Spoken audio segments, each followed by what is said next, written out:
Mentalmente Sessions es un espacio para hablar sobre salud mental y emocional. Aquí conversamos con especialistas, expertos e instituciones en la materia para descubrir y entender por qué sentimos lo que sentimos, qué pasa con nuestras emociones y nuestra mente, y encontrar información, herramientas, tips y más para compartirla con esa comunidad interesada en conocer de frente más acerca de la salud mental y emocional. Aquí importas tú, yo y todos. Soy Julieta Rubio y te invito a que juntos hagamos de la salud emocional y mental una prioridad.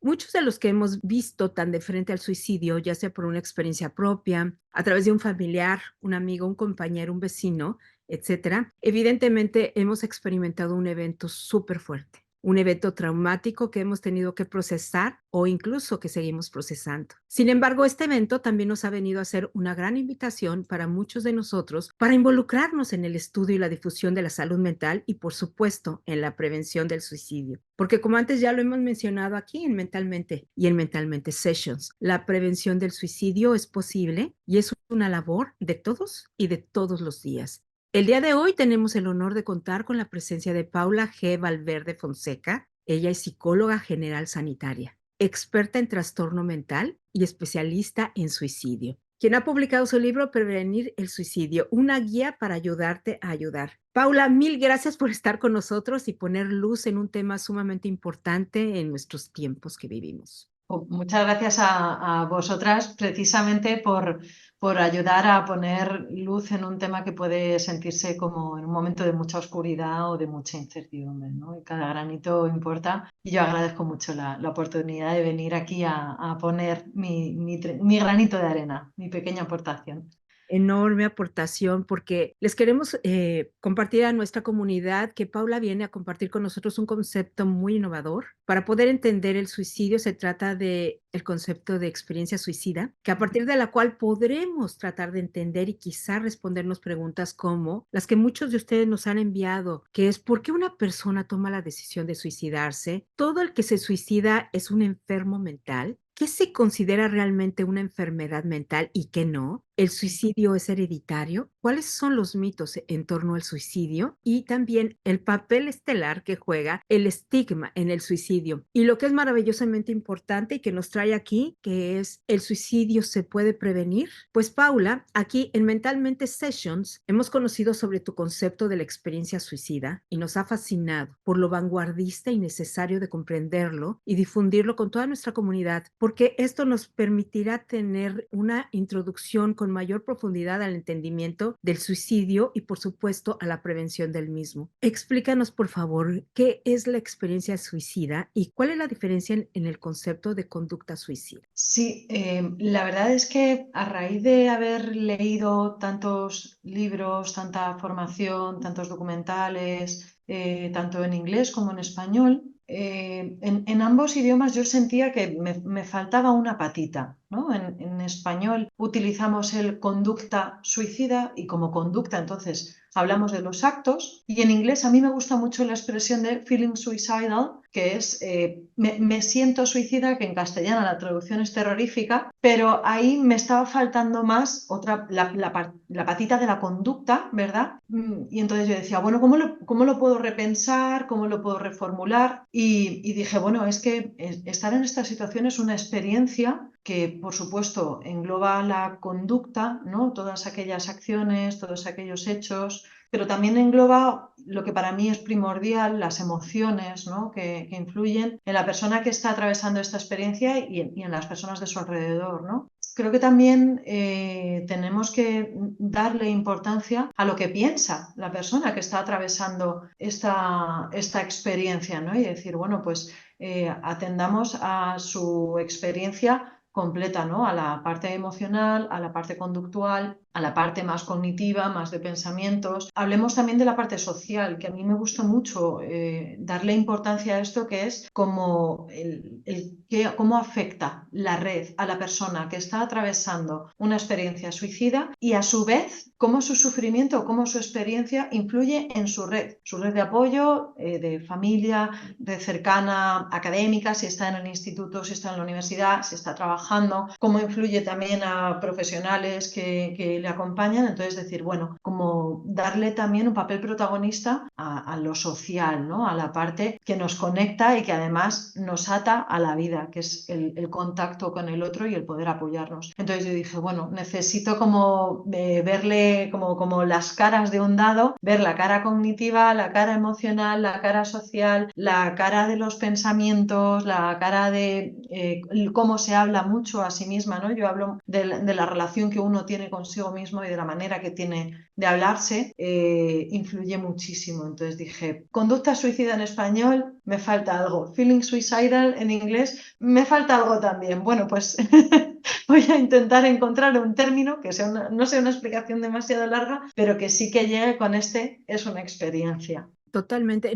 Nuevamente te subrayo el impacto que tuvo para nosotros escucharlo, porque no podemos disociar la importancia que somos cada uno de nosotros como individuo, y por supuesto no existimos sino también a nivel social, el hecho de que somos una persona completa, integral, ¿no? No somos solo un cerebro, no somos un cuerpo, no existimos si no tenemos las emociones, e incluso hay una parte también de lo espiritual que no necesariamente tiene que ver con ninguna religión, sino con esta parte espiritual que también nos constituye. Entonces, parte de los grandes desafíos y retos que existe para abordar tópicos de salud mental, y particularmente en este caso lo de la prevención del suicidio, es disociarnos. Entonces encontramos mucha literatura, muchas conversaciones en donde parecieran hacernos como especie de legos. Entonces, si de por sí la situación es compleja, vernos de esta manera en fracciones de legos dificulta más nuestro entendimiento, nuestra comprensión y la importancia de sentirnos integrados, que de por sí ya dentro de una crisis podemos sentirnos muy desintegrados. Entonces, Sí. nos viene perfecto, pues, tu concepto, nos viene perfecto tu explicación. Y entonces, Paula, platicábamos fuera del micrófono que nosotros hemos tenido la oportunidad de tener acceso ya a tu libro aquí en Estados Unidos, gracias a las tiendas online que lo pueden pedir, pero les quiero contar que tienen que pedirlo con tiempo porque resulta con que tardan un poco en llegar. Pero es un texto que viene sumamente completo, sumamente fascinante. Nosotros apenas hemos empezado a estarlo viendo, tiene guías, tiene información, y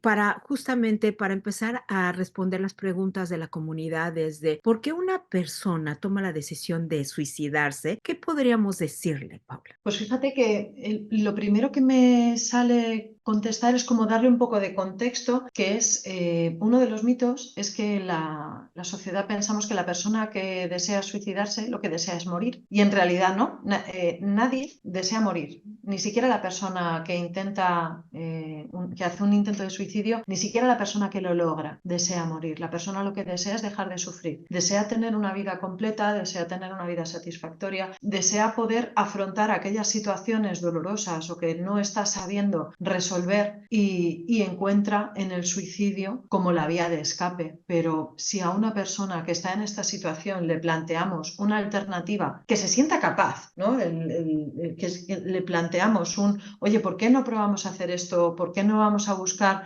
vías paralelas? El suicidio es una opción y además la gente se extraña cuando le decimos esto, es una opción que puedes posponer. Igual que puedes, sobre todo cuando recibimos una llamada así de emergencia, el suicidio siempre va a ser una opción. Puedes hacerlo mañana, lo puedes hacer en una semana, lo puedes hacer un mes. Hoy vamos a probar otra cosa. ¿Por qué? Porque si yo a una persona le ofrezco una alternativa, insisto, que la viva como realista y que se sienta capaz de llevar a cabo, va a cogerlo. No desea morir, desea un cambio en su vida que le ayude a vivir con la calidad que desee, ¿no? Entonces, ¿qué es lo que lleva a una persona a plantearse el suicidio? El sentir que no hay manera de resolver la situación que le está haciendo sufrir, ¿no? Cuando una persona se plantea el suicidio, yo digo que uno no se levanta un buen día y piensa, voy a acabar con mi vida, por supuesto que no. Y de hecho, esto tiene mucho que ver con otro mito que sobre todo influye mucho en los medios de comunicación, que es oye, si se habla de suicidio, parece que como que lo promueves o como que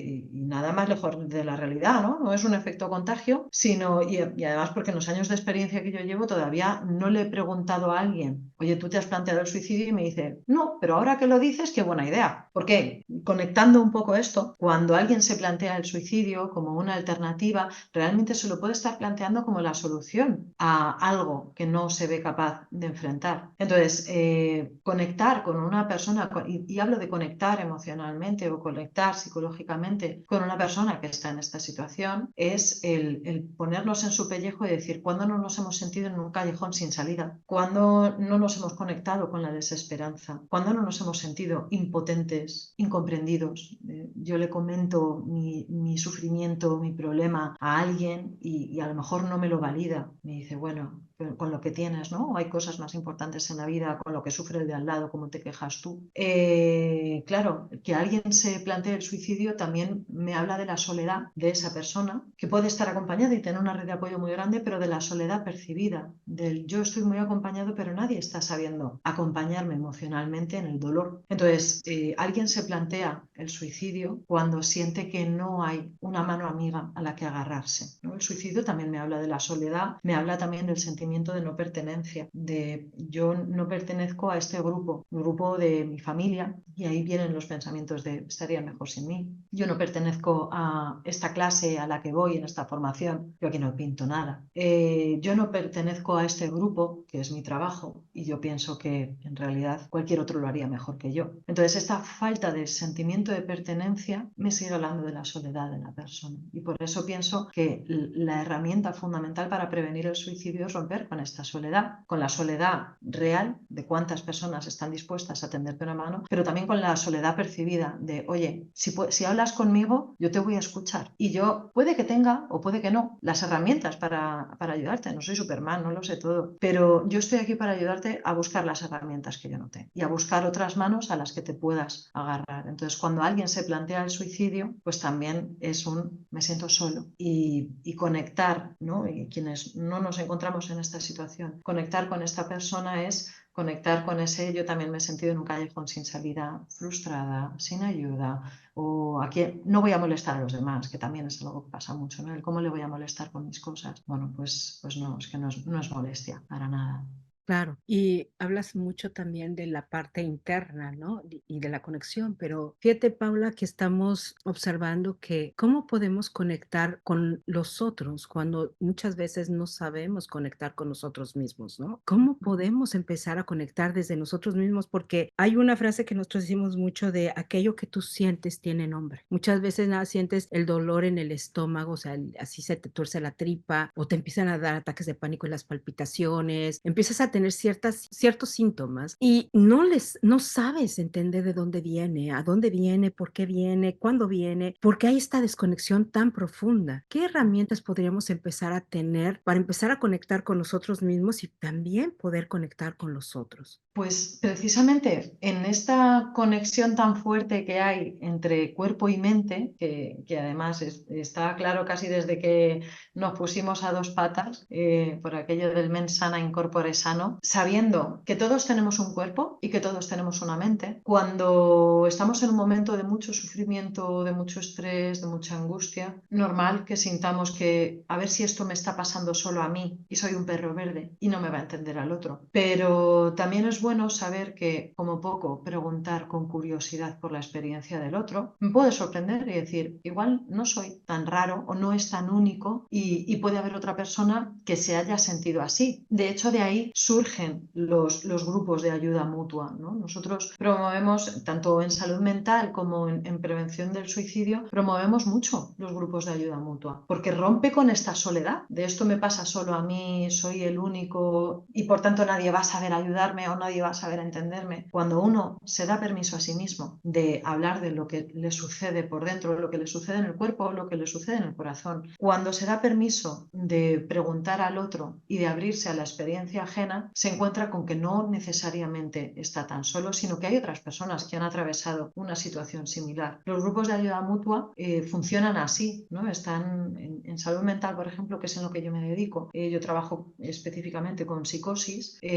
Cuando uno acaba de tener su primer brote psicótico o está empezando este proceso de recuperación, pues hombre, los psicólogos, psiquiatras, terapeutas ocupacionales damos herramientas, damos apoyo, damos ayuda, pero conocer a alguien que ha pasado por lo mismo que tú, que ha tenido los mismos síntomas, que le ha pasado también este problema con su familia, este problema académico, bueno, esta ruptura biográfica que puede sentir la persona, saber que a ti también te ha sucedido, uno, rompe con esta soledad y dos, ¿y a ti qué te ha funcionado? Y estoy buscando herramientas y alternativas en el otro. Entonces, los grupos de ayuda mutua hacen esto, ¿no? El decir, bueno, todos venimos de una experiencia común, a unos nos han funcionado otras cosas, unas alternativas, a otros no, pero el saber que varias cabezas piensan más y mejor que una sola, digamos que es lo primero que se necesita para arrancar hacia la recuperación o hacia el conectar con el otro. El saber que aunque yo sienta que igual esto no lo va a entender nadie, hay millones de personas en el mundo, a alguien le tiene que haber pasado. Pues desde la curiosidad y desde el darse permiso para recibir es lo suyo, ¿no? Acercarse al otro. Claro, es maravilloso saber que existen grupos de ayuda, pero fíjate que lamentablemente en algunas localidades no se cuentan con estos grupos de ayuda o no se Ujú. cuentan con este grupos de ayuda en tu idioma, como lo que pasa con la población latina de habla hispana en Estados Unidos. Entonces, existen algunos grupos de ayuda en donde tú no encajas, no puedes estar, ¿no? Y en este sentido me gustaría, por eso es que muchas veces trabajamos también en tratar de proporcionar información, pues, más abierta, porque si en Ujú. estos organismos no pueden encontrar estos grupos de ayuda o a los especialistas que necesitan hacer parte de la labor de estar difundiendo y compartiendo el conocimiento que es lo de la salud mental, Ujú. los orígenes, las formas, las herramientas, está haciendo una labor de muchos de nosotros para tratar de llegar a estas personas que tal vez si no cuenta con estos recursos, sí cuenta con un teléfono o con una red social para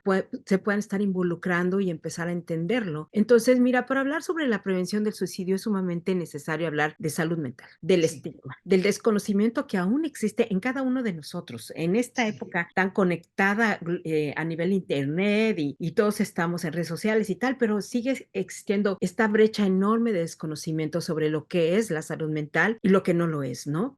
También es necesario, como ahorita hablábamos, de lo de los grupos de ayuda, de las terapias y los recursos, las adicciones, la negligencia médica, la industria de los fármacos y muchos más temas que hay, Paula. Entonces, retomando las preguntas de la comunidad, una persona que toma la decisión de suicidarse es una persona con una enfermedad mental. No necesariamente. De hecho, es cierto que el 90% de las personas que consuman un suicidio sí tenían un diagnóstico, hay un 10% que no. Entonces, ni todo el mundo que lleva a cabo un intento de suicidio tiene un diagnóstico de salud mental, ni todas las personas con un diagnóstico de salud mental van a consecuentemente llevar a cabo un intento de suicidio, ¿no? Es normal que lo relacionemos, pero no es condición sine qua non, ¿no? Entonces, cuando hablamos de salud mental, a mí me gusta sobre todo plantear que todo el mundo piense que esto no es un botón de on y off,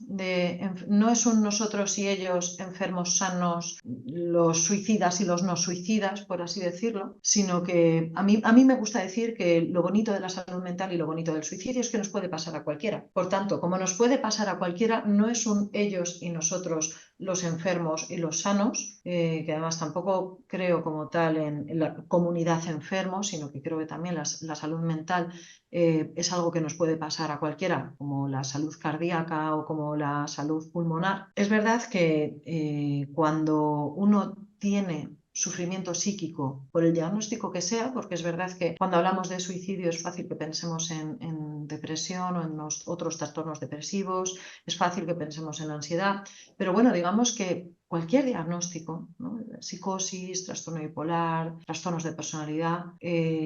Claro, cuando uno no es consciente o cuando uno no trabaja por el bien de su salud mental y lo desatiende, claro, puede llevar a más sufrimiento psíquico. Más sufrimiento psíquico va a tener una serie de consecuencias en mi mundo interno e incluso en mi mundo social que haga que yo me vaya acercando a la experiencia suicida, ¿no? Entonces, cuando hablamos de salud mental, a mí me gusta decir que uno de los componentes es el cómo estoy yo y cómo me relaciono con los demás, ¿no? Cómo me influye mi sufrimiento, cómo me influyen los síntomas que esté teniendo en mi vida del día a día y en mi manera de relacionarme, ¿no? Porque decimos, hablaba antes de que se puede suponer una ruptura biográfica, por ejemplo, el tener un brote psicótico. Bueno, claro, pues es innegable que es muy doloroso pasar por un diagnóstico del tipo que sea, pero ello no necesariamente conlleva ya voy a tener esta etiqueta de por vida y de hecho, aunque haya un diagnóstico, ello no me define como persona. Así como el lenguaje, hablando sobre la importancia de la comunicación a la hora de hablar de salud mental y de suicidio, el lenguaje puede ser una herramienta muy potente para ayudar o para destruir. Yo cuando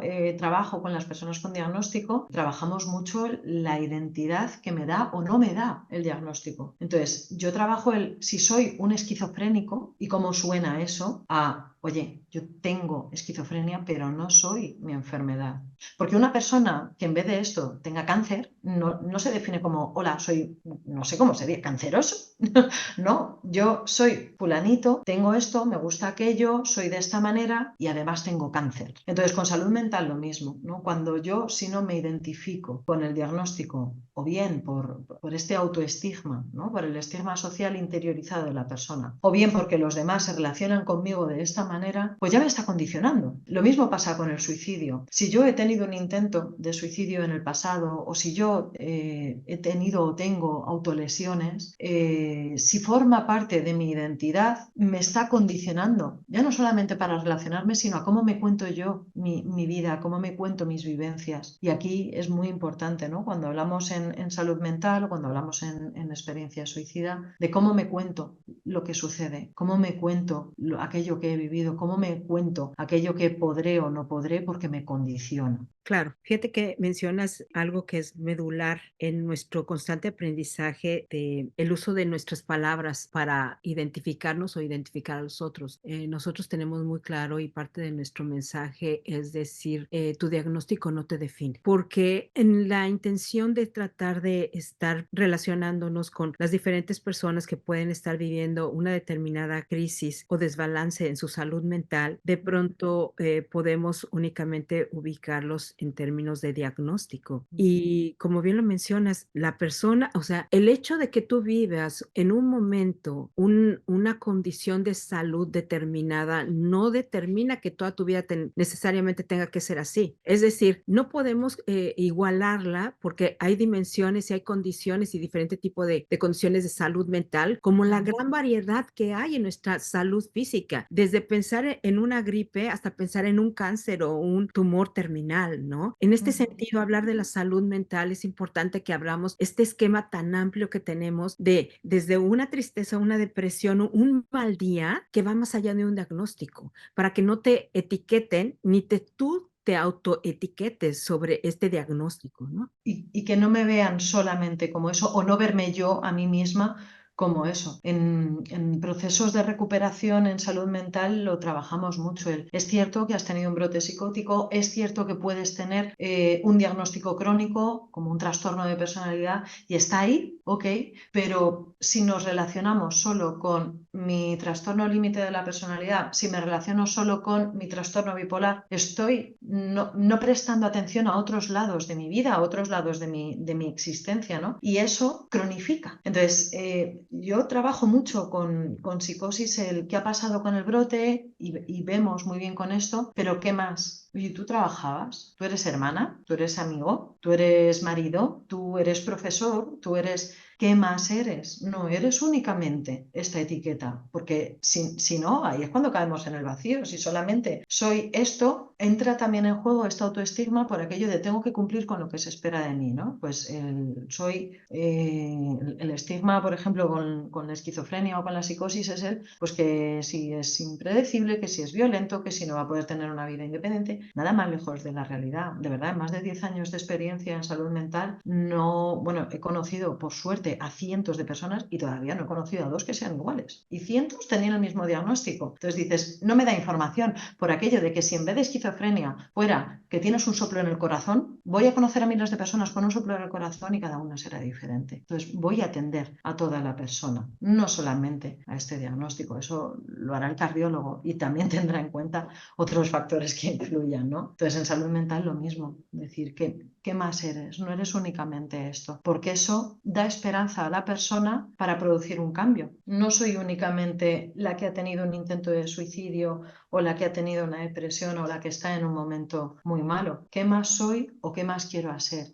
¿Qué más quiero hacer? Y eso es lo que va arrojando luz y es lo que va dando esperanza a soy algo más o puedo ser mucho más, no solamente esto, ¿no? Claro, y nuevamente da mucha luz, nos da conocimiento, pero también sabes que nos libera. Y nos libera a las personas que han tenido una experiencia suicida de manera directa y también a las personas que estamos en torno a esta persona, ¿no? Y que convivimos constantemente, porque lo mencionas muy bien en tu libro, incluso en un mismo día, nuestras temperaturas, nuestro termómetro emocional, mental, pasa por un roller coaster. Entonces, si en un mismo día puede ocurrir eso, imagínate en toda una vida. Entonces, permite liberarnos mucho de esta clase de etiquetas, de esta clase de estigmas y nos abre a otra nueva posibilidad, porque una de las inquietudes que también de pronto le ocurre a las personas es este miedo cuando lo identifican muy a nivel familiar de, ¿será que el suicidio es hereditario? Y tenemos una parte de la ciencia que nos ha arrojado en las últimas décadas la epigenética, que eso nos viene a arropar mucho, a darnos mucha esperanza. Sin embargo, ¿necesariamente el suicidio es una condición hereditaria? No,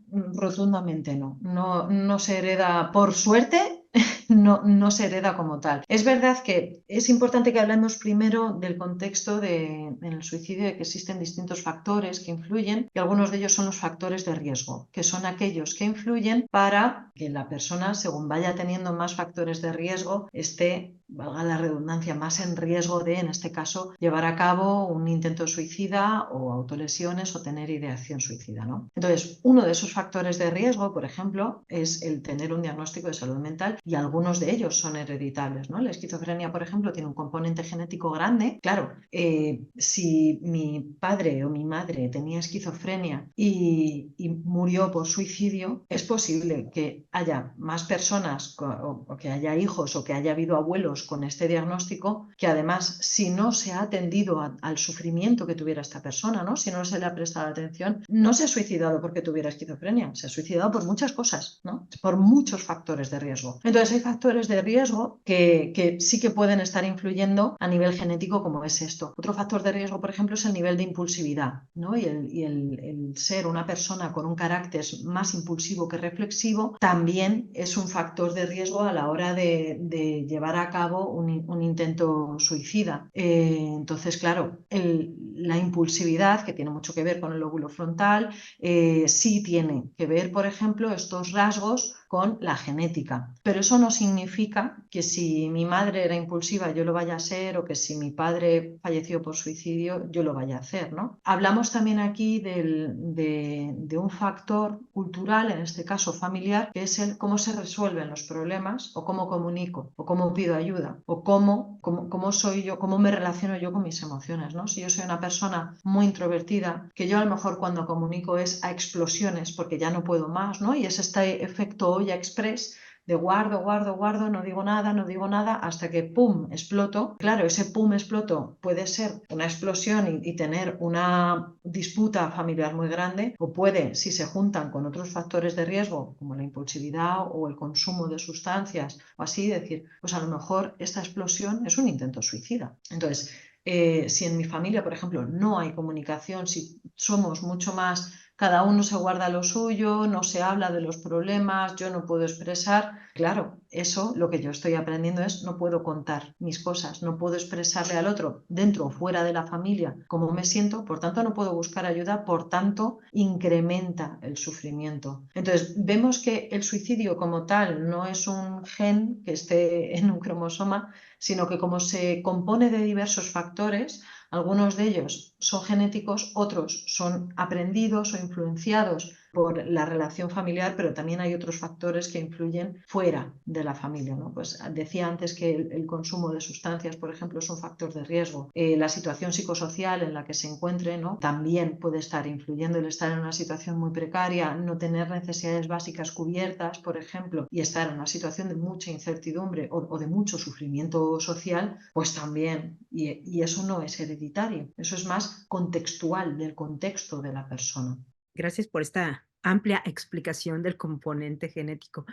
¿Podríamos ahora hablar acerca de los mitos en torno al suicidio? Sí, son muy variados, son muchos y a veces incluso pueden ser contradictorios porque por una parte existe el mito de la persona que lo dice no lo va a hacer y luego está el contrario, la persona que lo va a hacer no lo dice. Está el mito de la persona que lo piensa es un cobarde o que para suicidarse hace falta ser muy valiente. ¿Qué nos dicen estos mitos tan contradictorios? Pues que realmente no sabemos tanto o que no nos estamos poniendo en el pellejo de la otra persona y nos están hablando de la variabilidad. Yo no creo que llevar a cabo un intento de suicidio me hable de cobardía ni de valentía, ni de egoísmo, que también, ¿no? se culpabiliza a la persona en la que se encuentra en esta situación de experiencia suicida. No es una cuestión de valor o de miedo, sino que es una situación, decía, de sufrimiento. Entonces, no es cierto que la persona que lo dice no lo hace, porque hay gente que lo comunica y lo lleva a cabo, hay gente que no lo lleva a cabo y lo ha comunicado.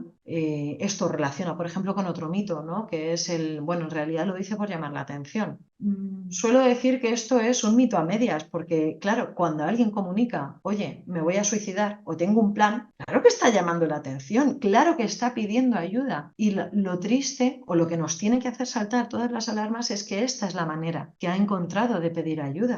Igual ha llevado a cabo otros intentos para pedir ayuda y no han sido eficaces, ¿no? Nadie se levanta un buen día y ante un problema no queda leche en la nevera, pues me suicido. No, significa que hay un proceso, ¿no? Una experiencia larga, que esto es como meterse en un túnel, ¿no? Uno no entra y de pronto está en mitad del túnel, sino que uno ha entrado poquito a poquito. Entonces, cuando uno comunica esta ideación suicida, claro que lo hace para llamar la atención. Dásela, porque te la está pidiendo, porque está en una situación tan extrema que se ve en esto de no puedo decirlo de otra forma. ¿Cómo no te voy a prestar atención si tu vida está en juego o puede estarlo? Igual no es cierto, igual te lo planteas, pero no tienes como un plan elaborado y me lo estás diciendo precisamente para prevenir ir más allá. Yo en el libro hablo que la experiencia suicida puede ser como un camino, ¿no? Un camino que empieza con el fantasear con mi muerte. ¿Cómo sería si yo no estuviera aquí? ¿Cómo estaría la gente? Luego ya empieza la ideación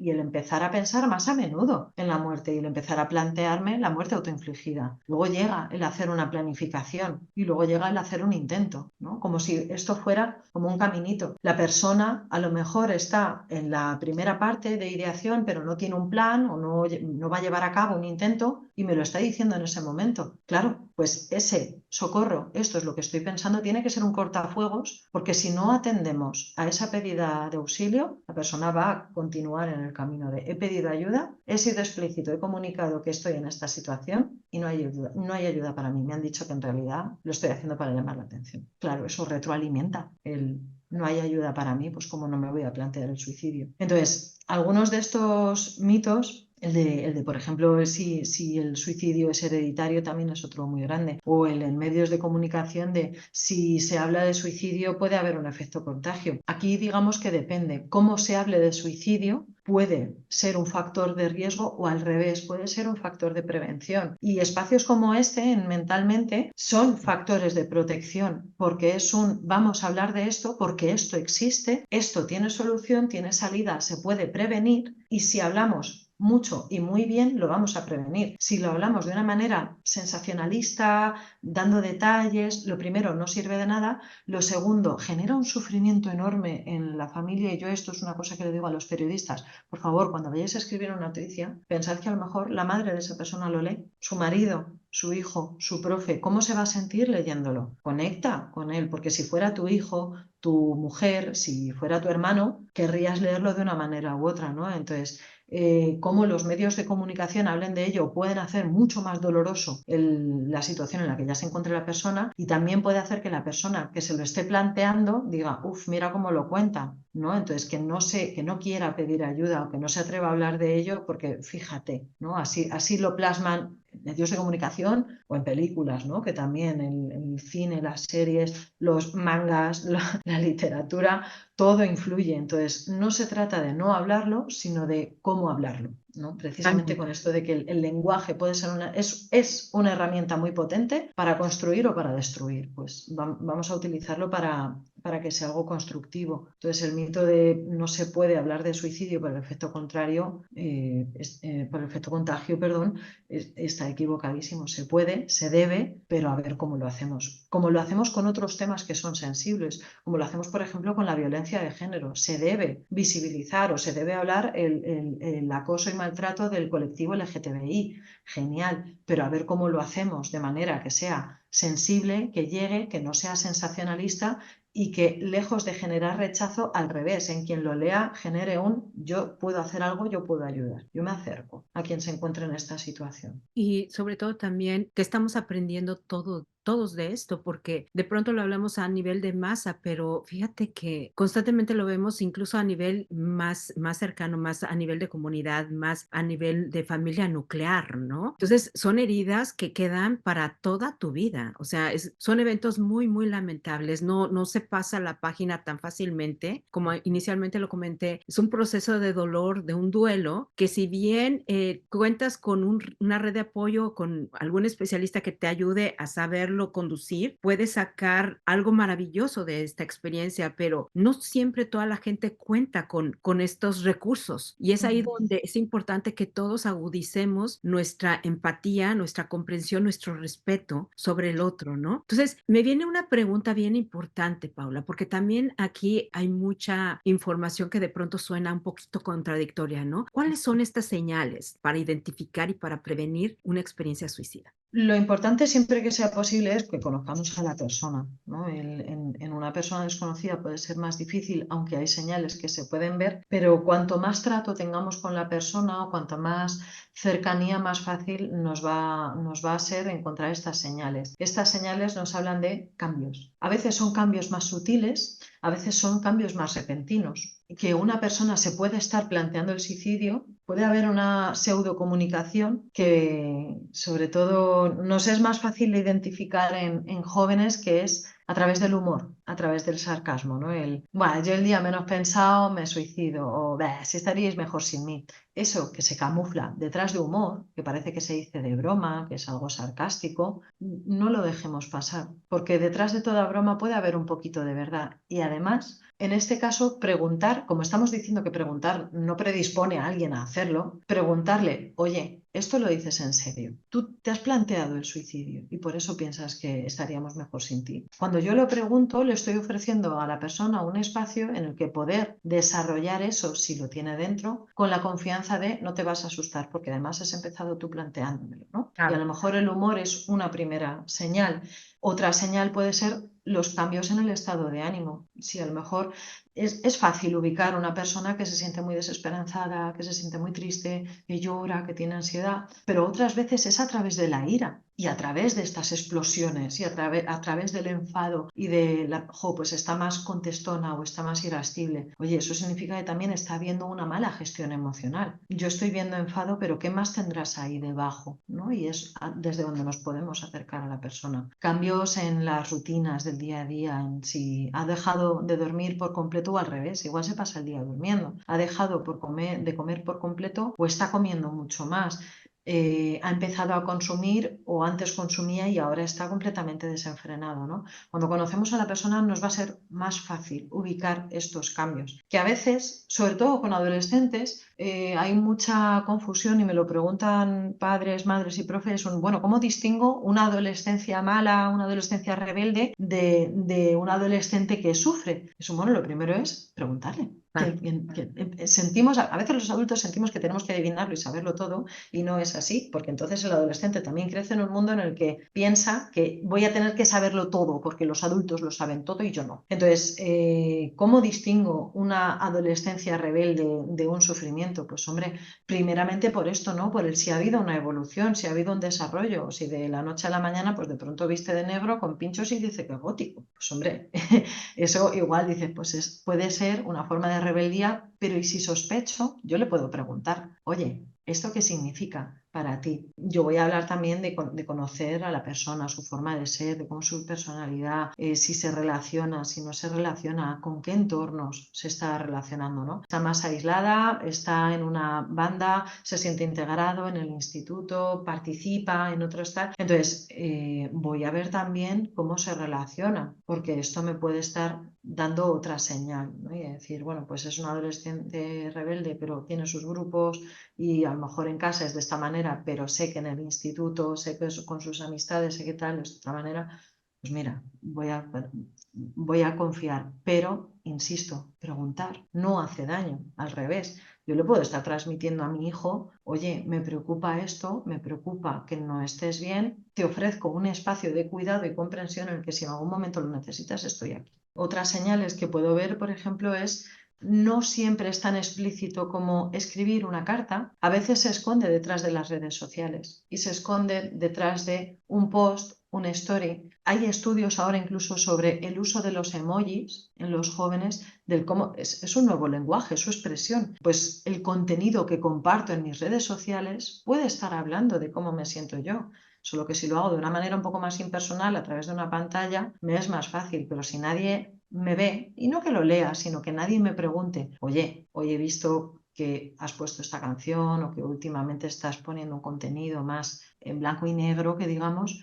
esto me preocupa. No siempre es una despedida como una carta, a veces hay una despedida lenta, que es la persona igual empieza a regalar sus cosas y regala aquellas pertenencias que tiene especial cariño, que tiene especial valor, cede a sus mascotas, siente que está dejando cerradas algunos asuntos para que cuando se vaya eso ya está resuelto y no se preocupen por mí, ¿no? Es algo muy sutil. Cuando estamos hablando de salud mental y sobre todo después de a lo mejor pues un proceso más depresivo, cuando ha habido un cambio de medicación, si la persona lleva mucho tiempo muy bajita de ánimos y de pronto un buen día está muy bien, ahí es cuando se nos tiene que levantar también una ceja. Porque a veces, y esto nos lo han explicado las propias personas que están atravesando una experiencia suicida, ya está, es que he encontrado en el suicidio la solución o la salida, encontrarlo me da calma, puedo ir cerrando estos procesos de con quién dejo a mi gato o quién se va a quedar con esta pertenencia, y haber encontrado en el suicidio una salida me da calma.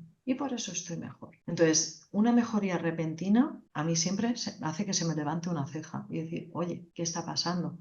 Podemos hablar, hemos estado hablando mientras has estado más bajito de ánimos. ¿De dónde viene esto? ¿No? Entonces, encontremos las señales que encontremos, sean explícitas o tengamos esa duda de si es así o no, preguntemos, que no va a hacer daño, no va a empujar a la persona a la experiencia suicida, al revés, le voy a tender una mano de, oye, no me da miedo hablar de esto. Y además me he dado cuenta de esto, lo que significa que te veo y me importas lo suficiente como para haber notado el cambio. Es muy valioso lo que nos dices porque nos ejemplificas mucho diferentes poblaciones, particularmente esta gente joven que de pronto empiezan a existir estas barreras de comunicación por la división de edades, ¿no? También hay Ujú. otra población que está en alto riesgo, que es la población de nuestros viejos, ¿no? Es Ujú, una sí. población que necesitamos también poner mucha atención. ¿Cómo podemos identificar las señales? ¿Cómo podemos empatizar con ellos para prevenir el suicidio? Sí, porque además la población más adulta y sobre todo la tercera edad, digamos que recibe menos atención, por lo menos a nivel mediático. Nos preocupa y debe preocuparnos el suicidio de la población joven, pero también debe preocuparnos el suicidio de los mayores de 65. Porque aquí en España, en 2022, fallecieron por suicidio 4.097 personas y más de 1.000 tenían más de 70 años. Esto es escandaloso. Es decir, escandaloso para la persona que se encuentra en esta situación y escandaloso para la familia de en qué lugar me deja a mí. Mi abuelo se suicidó, mi madre se suicidó con 80 y, ¿no? Entonces, debemos, por supuestísimo, proteger también a la tercera edad, ¿no? Porque hay uno de los mitos es solo se suicidan los jóvenes y la gente de hasta los 40 y dices, no, la edad no necesariamente es un factor de protección, que sería lo contrario de los factores de riesgo, sino que tiene otros factores de riesgo. En tercera edad, por ejemplo, es especialmente sensible el periodo de jubilación, que a veces puede vivirse con alegría, con ganas, con ilusión, pero otras veces también una persona muy entregada al trabajo que ha dedicado, pues eso, 40 horas semanales, muchísimo más tiempo, mucho dinero, aquello que tanta identidad me daba como es mi trabajo, de pronto ya no está y me encuentro con 40 horas a la semana que no sé qué hacer con ellas, que a lo mejor he perdido parte de mi red social, que a lo mejor he perdido parte de mi red de apoyo como son mis compañeros, o que he perdido parte de esta identidad y de este rol como soy trabajadora y soy psicóloga, por ejemplo, ¿no? Esto es un momento en el que podemos prestar atención. Otros momentos a los que debemos prestar atención es cuando haya procesos de enfermedad, sobre todo cuanto más incapacitantes o más dolorosos sean. El dolor crónico es un factor de riesgo altísimo para la ideación suicida y las situaciones de dependencia y de pérdida de autonomía también. Entonces, si yo me encuentro con que yo tengo cierta edad y he perdido autonomía, pues porque yo me siento mayor, porque he tenido una fractura de algo que hace que requiera la ayuda de mis hijos o de enfermeros o de tal, y he perdido mi autonomía, parte de mi libertad, pues ahí puede desencadenarse el sufrimiento, ¿no? Y esos son los factores de riesgo de la tercera edad. De pronto ya no vivo en mi casa porque he perdido esta autonomía y ando rotando entre las casas de mis hijos, o ahora necesito que me cuiden en una residencia y yo quería estar en mi casa, pues eso también es un factor de riesgo, ¿no?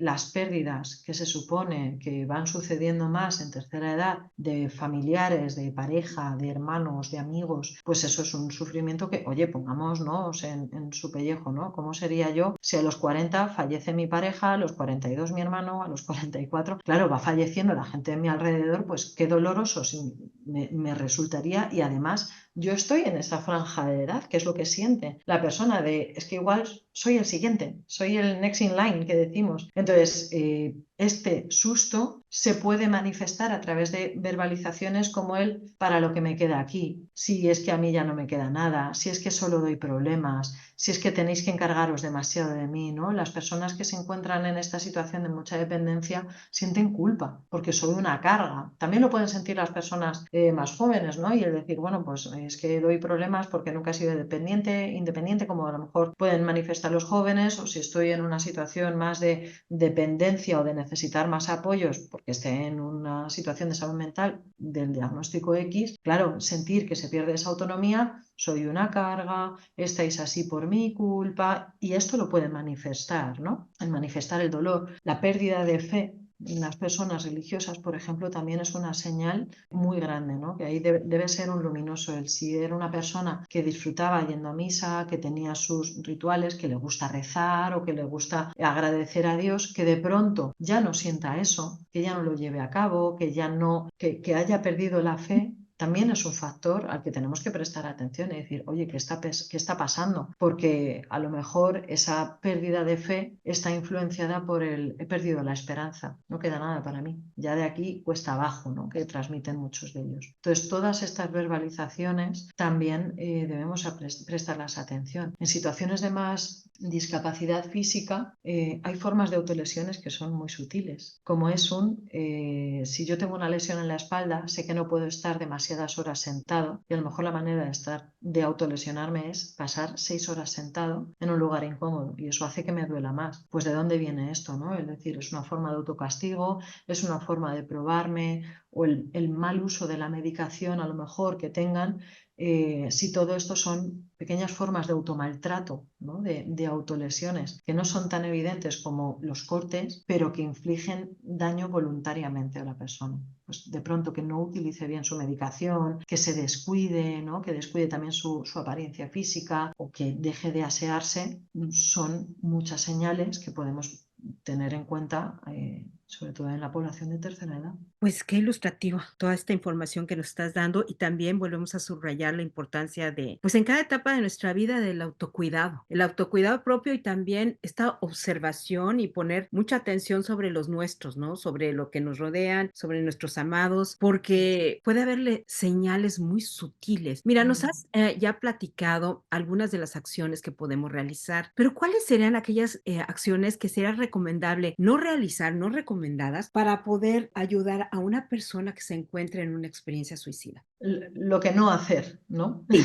¿qué no hacer? Sí, yo suelo proponerlo muchas veces, el primero saber qué no hacer para luego saber qué hacer, ¿no? Que además, dentro del código deontológico que tenemos los sanitarios, entre ellos los psicólogos, es lo primero no hacer daño y luego lo siguiente será ayudar. En el libro lo explico, vamos, le puse el tecnicismo y a la gente le ha encantado, que son los consejitos de mierda. Cuando uno está, con perdón de la expresión, pero está muy jodido, está muy hundido, está planteándose el suicidio, lo último que necesita son estos consejitos de mierda, de pero anímate con todo lo que tú tienes, cómo le vas a hacer esto a tu familia, pero hay que ser cobarde, en realidad lo dices para llamar la atención. Todos estos consejitos de mierda son dardos envenenados para la persona y que hablan más de lo que a mí me incomoda escucharte decirme que sufres que lo que tú necesitas, porque no estoy atendiendo a lo que tú necesitas un hombro en el que apoyarte, tú necesitas que te escuche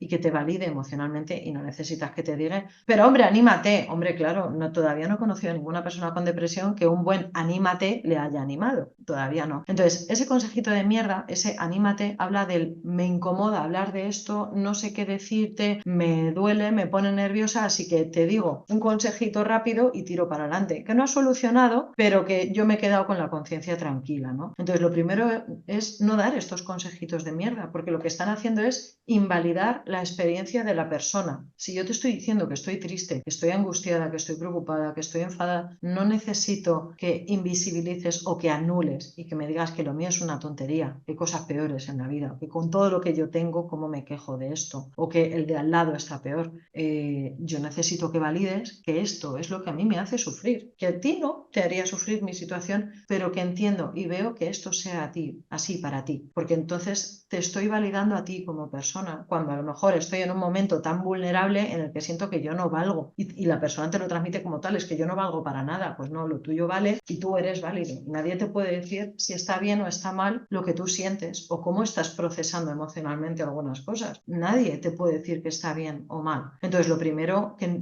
nunca se debe hacer es esto, ¿no? El invalidar. Lo siguiente es no retar y decir, pues si te atreves, a ver si tienes huevos, que parece que no, parece una cosa de perogrullo, pero sucede, sobre todo de una manera reactiva desde el enfado de la persona que recibe ese mensaje, ¿no? Del, pues no te atreves, pues va, mucho dices tú, mucho hablas, pero luego este retar a la persona sigue invalidando, pero además lo que me está haciendo pensar a mí que estoy atravesando una experiencia de suicida es, no te importa si yo muero. Entonces, si me retas es un, no me vas a echar de menos si yo no estoy, no te vas a sentir culpable, ¿por qué no voy a plantearme el suicidio si me estás diciendo esto, ¿no? Preguntar también si a lo mejor, ¿y te has tomado la medicación? Si estamos hablando de una situación de salud mental. Oye, que igual no es solamente una cuestión de medicación, es verdad que puede ser un factor que esté influyendo, pero oye, como soy más que mi diagnóstico y como soy más que la medicación que tomo, presta atención a todo ello, que puede estar influyendo, ¿no? Porque igual yo me estoy tomando la medicación, pero no me está sirviendo de nada, o no está haciendo el efecto deseado, o lo que sea, y a lo mejor a mí me está haciendo sufrir que me hacen bullying en el instituto. Pues yo me puedo comer una caja de antidepresivos al día a ver si con eso estoy mejor, pero si todos los días me hacen bullying en el instituto, eso es a lo que tengo que atender, ¿no? Entonces, no relacionarnos con la persona desde esa etiqueta o desde esa identificación. No preguntarle por lo que siente o incluso no decirle lo que tiene que hacer. Ah, pues entonces tienes que hacer esto y ponerse autoritario, ponerse paternalista o ponerse sobreprotector y de pronto como decirle en todo momento lo que tiene que hacer o no tiene que hacer. Porque tampoco es especialmente eficaz, sobre todo si no es lo que la persona me ha preguntado. Oye, ¿qué puedo hacer ahora? Que me digan lo que tengo que hacer o que lo que estoy haciendo está mal, certifica no hago las cosas bien y necesito que una persona adulta me diga en todo momento qué pasitos tengo que dar porque yo no puedo. Pues hombre, no nos pongamos así de dictatoriales o no nos pongamos paternalistas, porque yo no soy ni tu madre, ni tu jefa, ni tu, ni tu superiora de ninguna manera, porque ahí estoy sino estableciendo como una jerarquía de poder en el que yo sé y tú no, por tanto tienes que hacerme caso a mí. Entonces, ser así de directivo o de paternalista o de sobreprotector no ayuda a nada, al revés, hace que la persona se sienta incapaz y necesito un adulto que me diga por dónde tengo que ir. Entonces, eso tampoco es especialmente útil. Si la persona sí me pide consejo, oye, ¿cómo puedo salir de aquí? Sí, pero si yo te estoy expresando que tengo este dolor y tú me dices, pues haz esto y esto, igual lo que estoy necesitando en este momento es que me escuches, no que me des soluciones. Se lo planteo mucho a la gente, lo planteamos también mucho en los grupos de ayuda mutua de familiares, por ejemplo, el preguntarle a la persona, oye, cuando me estás contando esto, no sé muy bien qué necesitas de mí. ¿Necesitas apoyo, escucha y validación o necesitas soluciones? Porque igual estoy en un momento en el que necesito simplemente desahogarme y que me estés diciendo lo que tengo que hacer, me sienta muy mal, pero vamos, aunque no me esté en una experiencia suicida, a mí ahora mismo estoy con una situación así y me dicen, pues Paula, tienes que hacer esto y aquello, te digo, no, si yo solo he venido a quejarme o a desahogarme. Y luego todo lo contrario, si yo a lo mejor estoy buscando soluciones y lo único que recibo es, por así decirlo, que me pasen la mano por el lomo y que me digan, pues es verdad, pues qué mal, pues qué tal. Hombre, no, igual necesito que tomes proactividad y me ayudes a buscar estas alternativas. Entonces, no dar rápidamente una solución, sino preguntar, ¿qué necesitas? ¿Soluciones o apoyo? Y la persona también eso le ayuda a decir, uy, mira, me pueden ofrecer ambas cosas. Genial. Vuelvo a observar en cada punto que estamos conversando cómo es tan importante agudizar nuestra sensibilidad, nuestra empatía, pero es tan complejo, Paula, porque en este proceso estamos aprendiendo todos los días. No importa de qué lado de la mesa te encuentres, me doy cuenta qué tan ignorantes estamos en estos tópicos de la salud mental y particularmente ahorita hablando en torno a lo del suicidio. Tenemos una pregunta bien interesante de la comunidad. Pareciera que ya contestamos, pero es bien interesante. Mira, escucha esto. Dice, ¿cómo podemos acompañar y ser empáticos con una persona sobreviviente de suicidio? Es decir, esta persona ha intentado y afortunadamente no lo ha logrado. Pero también no nada más esta persona pide ayuda para sí mismo, sino también para sus familiares y amigos, porque identifica que no hay suficientes apoyos para esta población. O sea, Sí. hay mucho más grupos de apoyo para las personas que ya tuvieron esta pérdida, pero las Sí. personas que afortunadamente no se ha consumado esta acción, no hay suficientes grupos de apoyo ni suficiente ayuda para estas personas. Pareciera que no la necesitan y es cuando más también se necesita para seguir manteniendo esta prevención. Creo que la manera más eficaz y a menudo lo que necesita una persona que está pasando por una experiencia suicida es encontrar una comunidad con la que hablar. Qué útil y qué bueno sería poder estar en un grupo de ayuda mutua donde poder hablar con otras personas que han tenido una experiencia suicida. Pero como decía, el suicidio es una cosa que nos puede pasar a cualquiera y es humano. Necesito una comunidad con la que poder hablar. Pues igual yo nunca he pasado por una experiencia suicida, pero yo estoy aquí para acompañarte y escucharte. Estoy también para acompañar y escuchar a tus familiares. Y además es importante que cuando nos preguntamos ¿cómo puedo ayudar yo? Que nos quitemos la capa de Superman. Yo no puedo solucionar los problemas de todo el mundo y además no puedo echar únicamente sobre mis espaldas la responsabilidad de que tú estés bien. Porque si hablamos de tener una red de apoyo, ¿no? Una red que se componga de distintos elementos, si yo soy el único elemento, lo primero está siendo una sobrecarga emocional para mí muy grande. Y lo segundo, ¿y si yo en un momento dado no puedo atenderte? Porque yo emocionalmente esté desbordado con otra cosa o porque no estoy disponible porque estoy de viaje, por lo que sea. Claro, ahí es cuando uno se tambalea. Y además, ojalá que no, pero si esto finalmente tiene un desenlace trágico, ¿qué culpa voy a sentir yo por decir, era la única que podría haber salvado, era la única que podría haber hecho? Entonces, quitémonos la capa de Superman, hagámonos una curita de humildad y también hablo, no solamente a familiares y amigos, también hablo de profesionales, es decir, y hagámonos esta cura de humildad y decir, no tengo que ser el único punto de apoyo. Está bien que esté el psicólogo, está bien que esté el psiquiatra, el terapeuta ocupacional, el amigo, el hermano, el vecino, distintos elementos de la red de apoyo, porque si soy la única, lo primero, ¿cómo lo voy a vivir yo? Y lo segundo, la persona también, que no es tonta, que se va a dar cuenta de, es que estoy dependiendo de ti y es que te estoy dando mucho trabajo y es que solamente te tengo a ti. Claro, va a alimentar te estoy consumiendo, estarías mejor sin mí. Pues no, si yo siento que tengo varios puntos de apoyo, fantástico. Y además, en este sentido, sobre todo a los profesionales, debemos tener una visión de cara a la persona acompañada que son cuanto menos me necesites, mejor, porque significa que tienes otros puntos de apoyo en tu red social cercana, ¿no? Entonces, tanto si soy la madre de una persona que está atravesando una experiencia suicida como si soy su psicóloga o su compañera de trabajo, tengo que animarle a no que escurra el bulto y ya no quiero que acompañarte yo, sino que puedas apoyarte en mí y en otras tantas personas. Porque si yo me encuentro mal y hago 10 llamadas a la semana porque no me encuentro bien, si esas 10 llamadas son a la misma persona, lo que digo, ¿no? Esta sensación de te sobrecargo y tal, pero si una vez puedo llamar a mi madre, otra vez a mi psicólogo, otra vez al 988, otra vez puedo llamar a un colega, y otras veces, y esta es la otra parte fundamental, ¿no? Y otras veces lo que puedo hacer es autoayudarme, o pues tanto mejor, porque tan importante es que generemos esta red de apoyo con distintos elementos como para que generemos recursos de ayuda para la persona, ¿no?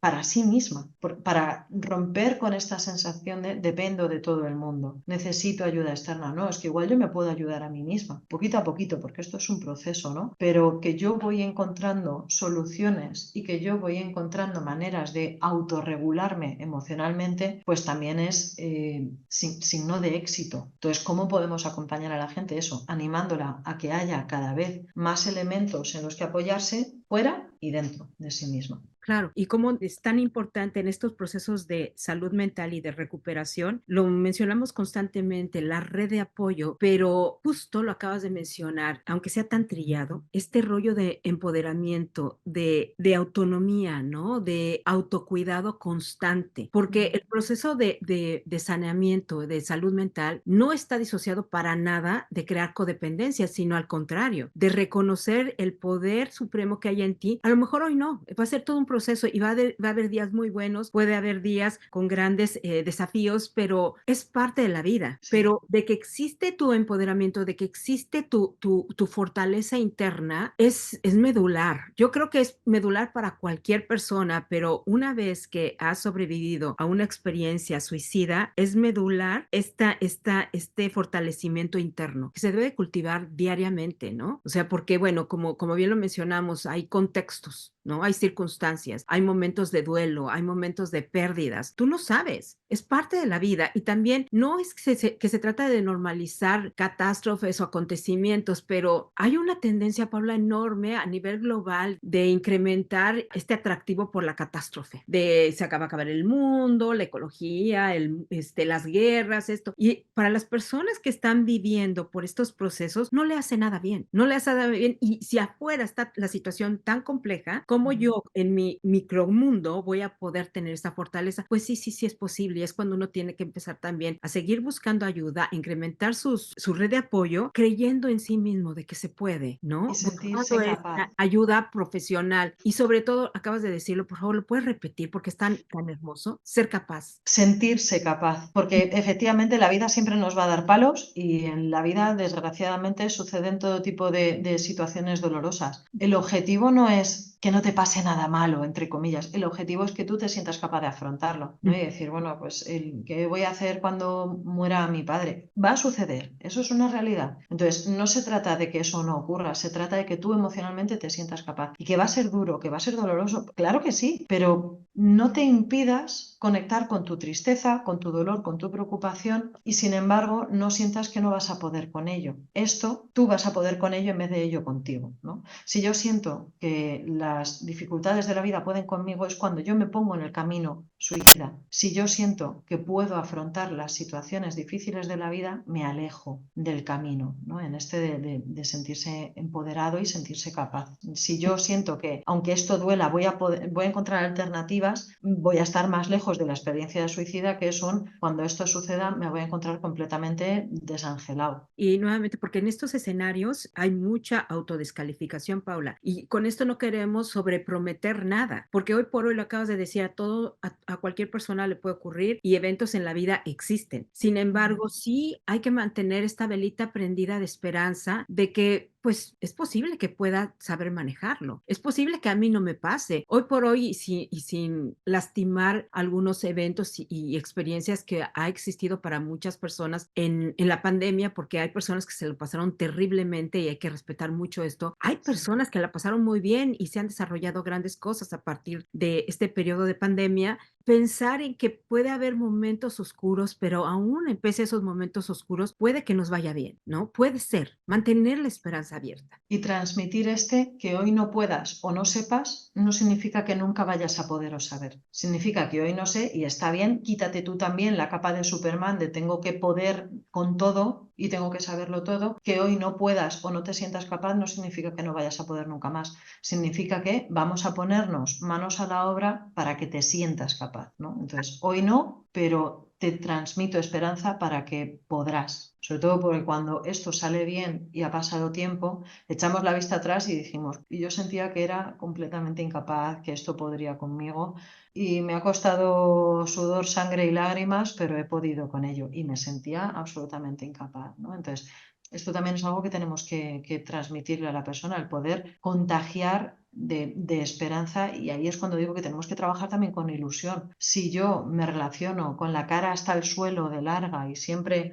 triste o siempre así muy serio, no soy capaz de transmitir la alegría de vivir o de transmitir esperanza o de transmitir ilusión, ¿no? El prender esta velita. Pues es que si yo no te transmito esa luz, difícilmente la vas a encontrar si sientes que estás en medio del túnel y no hay salida ninguna. Yo tengo que trabajarla contigo para que hoy no puedes, pero podrás. Así es. Esta pregunta también viene sobre una persona que es sobreviviente al suicidio. Dice, ¿cómo aliviar el sentimiento de culpa y o de vergüenza de la persona sobreviviente del suicidio? Se siente responsable de haber lastimado a sus seres queridos y amigos. Bueno, a ver, evidentemente esto ha dañado a su entorno, pero no ha dañado el interno. Los familiares y el entorno cercano, cuando nos hablan de esto, no nos hablan de el daño que me hizo que hiciera aquello, sino el cuánto sufres y yo no pude ayudarte, ¿no? Entonces, no es que tú me estés haciendo daño con tus actos, es un cuánto sufro yo por no poder hacer algo por ti. Entonces, validar, por supuesto, que la persona se sienta avergonzada, que se sienta culpable. Es que yo no te voy a decir que no te sientas así, insisto, si te digo, no te sientas así, anímate, estoy haciendo otra vez un consejito de mierda y dándole indicaciones a la persona. Entonces, está bien lo que sientes, es normal, eso es tuyo, es parte de tu proceso. Entonces, la cosa es qué voy a hacer con esto y cómo de justo es que yo me diga a mí misma esto. ¿Cómo hice sufrir a mis padres o cómo hice sufrir a mis compañeros? Es justo, es lo que yo necesito decirme, o yo necesito decirme, pues es verdad que ellos sufrieron, pero no perdamos de vista que la que más sufre era yo, que Ah, soy quien lo ha llevado a cabo.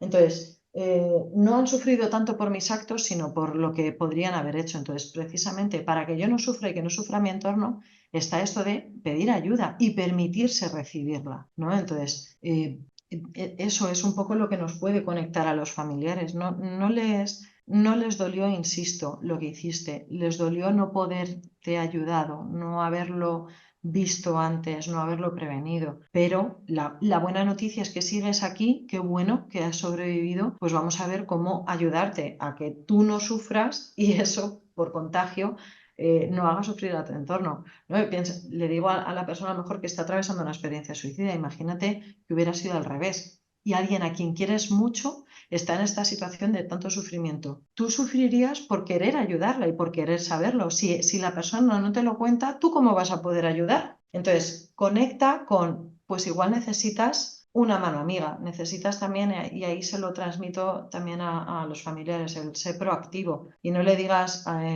oye, ¿te apetece que hagamos esto, que salgamos a dar una vuelta o quieres ver una peli o quieres que nos llamemos? No, sé proactivo, vete a su casa, lleva una peli, lleva comida, anímale a dar una vuelta, oye, venga, te acompaño a sacar el perro y te ayudo, nos apuntamos juntos a yoga, qué sé yo. Por esto, me repito, pero que necesitamos a la red de apoyo, necesitamos enlace. Entonces, el sufrimiento se le pone fecha de caducidad en el momento en el que uno participa de su red de apoyo y se permite, sobre todo eso, se da permiso a sí mismo para recibir aquello que necesite. Que insisto, que hoy lo necesites no significa que lo vayas a necesitar para siempre. Si tú te rompes una pierna no vas a necesitar una escayola y muletas y fisioterapia toda la vida, significa que lo necesitas ahora porque está el tema muy difícil, pero que con trabajo podrás volver a hacerlo tú solo. Y ese es el objetivo, ¿no? Eso es lo que le digo a la gente, ojalá que me necesites cada vez menos. Está buenísimo. Evidentemente, tienes toda la razón. Sin embargo, conocemos algunos escenarios en donde la persona con experiencia suicida, desgraciadamente, no cuenta ni con el suficiente red de apoyo y, desgraciadamente, en su entorno inmediato, su familia nuclear, pues hay mucha disfuncionalidad, ¿no? Y Ujú. pues mínima resiliencia. Entonces, a estas personas también es importante, es un poquito complejo, pero también es importante estar con ellos y acompañarlos, ser empáticos y tratar de juntos con ellos comprender que las personas a su alrededor están haciendo lo que pueden con lo que tienen. Porque Sí. como nosotros no somos estamos en esta generación, ¿no? Y nos damos cuenta de la ignorancia constante que tenemos respecto al área de la salud mental y en muchas áreas, por supuesto. Pero generaciones anteriores no contaron, o sea, no hay un manual para padres, no hay universidad para el ser humano, o sea, me refiero a la vida misma. Entonces, no podemos ser naifs y decir, no te preocupes que todos te van a entender o no, o sea, es importante, como bien dices, validar estos sentimientos y saber que hay posibilidades de que crees redes de apoyo. A lo mejor tu entorno Eso. inmediato no lo va a hacer, porque no podemos entrar a todas las familias y prometer que podemos lograr su resiliencia, ni tampoco que van a involucrarse en estas áreas de la salud mental, tal vez nunca, porque no les Ujú. alcanza, sus circunstancias de vida no se los permiten. Sin embargo, si no encuentran ahí esta ayuda, estas respuestas, estas alternativas, quizá hay otras áreas, otras personas, otros lugares, otros recursos en donde sí lo puedan tener, ¿no? Porque como estamos observando, hay múltiples escenarios y cada escenario es tan único, tan importante. Totalmente. Y además, esta parte es un poco a veces la más difícil o la más dolorosa, que es soltar, porque uno a lo mejor quiere buscar apoyo en la familia o en los amigos y no lo va a encontrar, porque a veces la familia no tiene la capacidad emocional de atender a lo que estás necesitando y ojalá pudiera, y lo deseo con todas mis fuerzas, que mi padre no fuera como es o que mi hermana pero no siempre va a ser posible. Entonces, permitirse soltar y soltar ahí para poder agarrar en otro lado y buscar red de apoyo. A lo mejor no hay, o creo que no va a haber una red de apoyo cercana, pero entonces es cuando la tengo que crear y decir, igual no lo hay en mi barrio, voy a ver dónde puede haber algo cercano o incluso voy a buscar en internet. Yo de verdad creo en espacios como los podcasts, como los canales de YouTube, como tal, la gente, sobre todo, que comparte su experiencia en primera persona, crea unos espacios valiosísimos de comprensión, de apoyo y de ayuda. Y que escuchando estos podcasts o viendo los vídeos de alguien que cuenta, pues a mí me pasó esto o lo de más allá, uno va recopilando información, va teniendo como nuevas ideas a la hora de encontrar alternativas y nunca sabes dónde vas a encontrar, ¿no? Un apoyo, porque a lo mejor en uno de estos vídeos dices, anda, pues este está cerca de mí o ha recomendado tal asociación, tal técnica, tal no sé qué, que puede ser una herramienta. No busquemos tampoco la panacea porque no existe, no, insisto, fuera la capa de Superman, fuera encontrar el santo grial con respecto a la salud mental o la prevención del suicidio, porque eso no es realista. Entonces, sí busquemos pequeños espacios, ¿no? Y cuando estamos en una situación tan extrema, no existe varita mágica alguna y decir, voy a encontrar esto y va a solucionar todos mis problemas. No, voy a encontrar trocitos, pequeños puntos de apoyo que cuando se junten me van a dar algo mucho más grande, ¿no? Pequeños pasitos. Yo no puedo pretender hacer una carrera de 10 kilómetros sin pretender hacer los 9 primeros. Tengo que hacerlos todos y tengo que dar cada paso. Por pequeñito que sea, tengo que darlos todos. Pues tengo que buscar ayuda, por pequeñita que me parezca, no rechazarla por esto, porque todo suma. Y a veces es un podcast, a veces es un vídeo en YouTube, a veces es un canal de Instagram. Qué bueno, todo suma, no va a restar. Y ahí, insisto, en lo importante es cómo comuniquemos las cosas o cómo transmitamos, ¿no?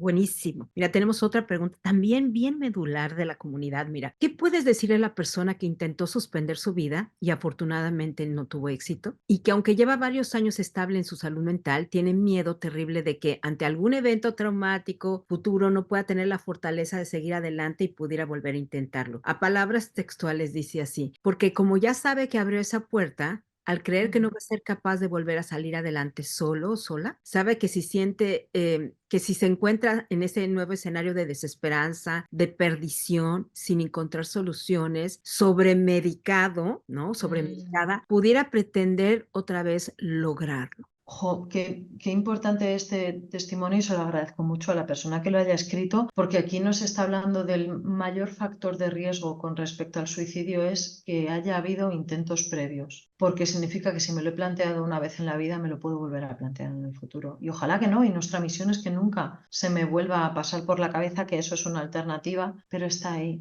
Entonces, esta persona ha hablado de algo tan importante como es cómo puedo prevenir que esto se me vuelva a ocurrir, que sea una solución. Conecta con lo que hemos estado hablando, con el yo sentirme capaz, también de cómo me cuento estas cosas de va a venir algo terrible, va a venir algo que me va a superar, que yo no voy a ser capaz. Aquí me está hablando mucho del cómo me cuento aquello que va a suceder, que yo ahora mismo me siento capaz, pero imagínate que ocurre algo absolutamente terrible y que me siento completamente desesperanzado. Oye, ¿en qué escenarios me estoy poniendo a mí misma en un futuro remoto en caso de que sucediera? Y además, en caso de que vaya a suceder, antes decía, ¿no? Pues a lo mejor yo tengo mucho miedo de que fallezca alguien muy querido, que a lo mejor está, yo qué sé, en una situación X. Es una situación realista que puede suceder, es una situación que además yo adelanto va a ser dolorosa, precisamente por la relación que tengo con esta persona, pero el cómo me sienta yo de capaz influye en cómo voy a afrontar la situación, porque va a ser difícil, va a ser dolorosa, pero eso no significa que yo no vaya a sobrevivir a esto, ¿no? Perderle también el miedo a mis emociones y al que yo me vaya a volver a sentir triste, que me vaya a sentir muy hecho polvo por esto que puede suceder, que sea doloroso, no significa que yo no vaya a poder sentirme triste nunca, significa que puedo sentirme triste, pero ello no me va a estancar. Es importante que conozcamos bien nuestras emociones y que conozcamos para qué sirven cada una y poder atender, ¿no? Las emociones, al fin y al cabo, nos están hablando de mi mundo interno y de lo que estoy necesitando y, por tanto, cómo cubrirlo. Entonces, si yo ante una situación me siento triste, pero le pongo la máscara del enfado, porque además eso suele ser bastante habitual, ¿no? Como me cuesta ponerme triste o conectar con ello, o me da miedo a ver si me van a ver débil, me sale más el enfado y conecto desde el enfado, pero no estoy prestando atención a lo que siento por dentro. Entonces, es importante que seamos conscientes de que tenemos todas las emociones y es imposible anular una de ellas y decir nunca más voy a volver a tener miedo, nunca más voy a volver a tener tristeza. Es importante que sepa que voy a tenerlas, que me las permita, pero que no me quede atascado en ninguna de ellas, ¿no? Entonces, el saber que va a suceder algo, o que puede, insisto, según en el escenario en el que se esté planteando la persona. Pero saber que va a haber una situación potencialmente dolorosa no significa que me vaya a hundir y que vaya a estar tan triste que nunca vaya a poder salir de ello, ¿no? Decíamos antes que hoy no pueda, no significa que no vaya a poder y que en ese momento me duela, no significa que me vaya a doler para siempre. Me irá doliendo de distintas maneras y la idea es que me duela menos o que me duela de una manera gradual. También si yo siento que va a haber una situación potencialmente dolorosa, ¿cómo me preparo para ello, ¿no? Si me voy a preparar, siguiendo este ejemplo del duelo, si me voy a preparar para una muerte, de un familiar cercano que igual está enfermo, por ejemplo, el decir, oye, pues yo qué puedo hacer con mi comunidad y decirles, oye, compis, estoy en una situación difícil, voy a necesitar apoyo, estoy triste, estoy flojito, estoy preocupado, bueno, pues insisto, no soy Superman, no tengo que poder yo con todo, me tengo que apoyar en mi red de apoyo, porque ellos van a ser los que no lo eviten, pero que lo hagan más llevadero, ¿no? Si yo sé que puede haber una situación potencialmente difícil, tengo que recurrir a mi red de apoyo. Y fíjate, Paula, que en este ejemplo particularmente te escuchaba y estaba pensando algo bien relevante, sin sobreprometer, sin sonar sin ser naif. Ujú, Tú lo has mencionado anteriormente que todos podemos estar expuestos a una experiencia suicida hoy por hoy, mañana o no sabemos cuándo, ¿no? ujú, ujú. ¿Por qué no? Fíjate, este ejemplo también nos habla de una autodescalificación y una autopercepción, porque ¿por qué no pensar que como yo ya participé, experimenté esto en carne propia, más allá de tú y yo desde una computadora, un escritorio tal, ya tengo las calificaciones para saber qué se puede hacer y qué no se puede hacer. Ya tengo la calificación de autoayudarme. Si te das Ujú. cuenta, esa posibilidad de decir, ¿por qué tiene que ser el escenario negro siempre? Digo, no vamos a sobreprometer porque no sabemos qué pueda pasar, pero ¿por qué Eso no es. alimentar la esperanza de decir, porque yo ya lo viví, tengo más posibilidades de saber cómo Eso es. evitarse, porque yo ya lo viví, tengo las credenciales, la calificación, los elementos de saber pedir ayuda, de buscar herramientas, ¿sí me Sí, explico? O sea, sí, creo que también una persona que ya ha vivido esto, que es la gran labor de campo que nos dejan las personas que han tenido una experiencia suicida. Y ahí es donde hay que valorarlas todavía más, Paula, porque es el estigma constante de, uy, no, o sea, la falta de confianza, no, ya pasó, uy, puede recaer. Es posible, pero es posible igual que tú y que yo. ¿Por qué no claro. pensar en que toda su experiencia, todo su sufrimiento puede darnos un enriquecimiento profundo a cada uno de nosotros que afortunadamente no hemos tenido una experiencia suicida? Creo que es Ujú. importante tanto con la comunidad, con estos grupos de apoyo, tanto como con nosotros mismos que estamos tratando de divulgar en torno a la salud mental y principalmente la prevención del suicidio, también alimentar esta esperanza sin sobreprometer. Alimentemos la esperanza de que como ya lo viviste, ¿por qué no incrementar esta experiencia que el para qué fue? Eso es.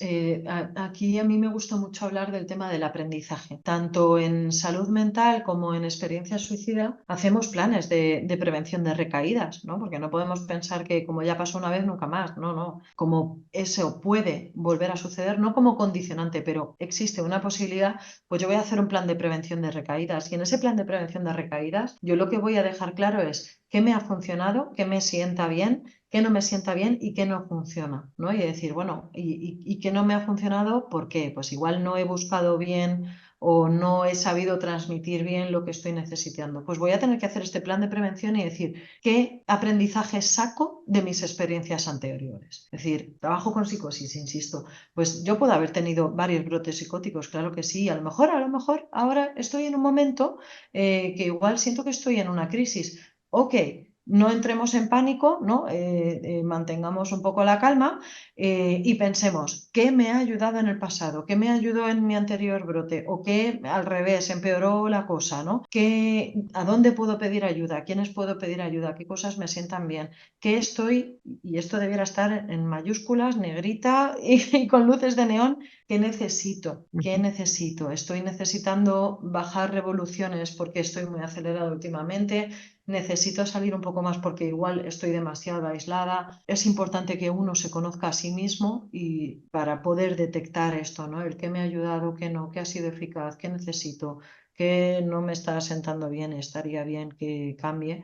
Entonces es importante eso, ¿no? El no ser tan naif como pensar que si lo pasé una vez ya nunca más. No, esto está ahí y por si acaso yo tengo que tener un plan de prevención, ¿no? En todas partes hay un extintor. Hombre, pues ojalá nunca haga falta porque no haya un incendio, pero leche, si hay un incendio vamos a usar este extintor. Pues esos son los planes de prevención de recaídas o incluso si nunca he pasado por un intento suicida. Yo tengo que tener este cortafuegos, tengo que tener este extintor para para que si hay un fuego yo sepa apagarlo a tiempo. Totalmente. Mira, tenemos otra pregunta también. ¿Cómo influye el uso de fármacos y su consecuencia adicción en la mala práctica médica en la incidencia del suicidio? Wow, esto es un debate que nos da para un podcast completo. Vamos a hacer Sí, un podcast de eso. pues es una parte súper interesante porque hay muchísimos tipos de fármacos para muchísimos tipos de síntomas y de dolencias. Hay, como en todo, profesionales muy buenos y profesionales que no lo son tanto.